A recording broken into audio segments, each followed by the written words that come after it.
গরু লিয়ে আসা মনে হয় 3 মাস হয়ে গেল।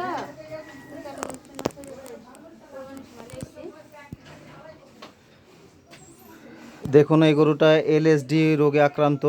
হ্যাঁ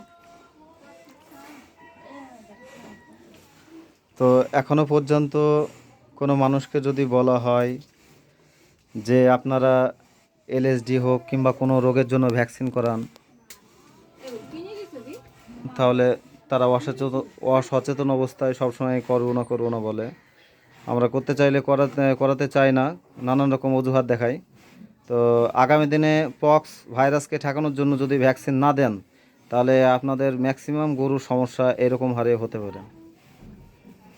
ওই জন্য আমি সচেতন করার জন্য আপনাদেরকে বলছি, যারা এখনও পর্যন্ত এলএসডি এবং পক্স ভাইরাসের ভ্যাকসিন করাননি, তারা ইমিডিয়েট 5 ml করে সুস্থ গরুর ভালো অবস্থায় পক্স ভাইরাসের ভ্যাকসিন লাগান।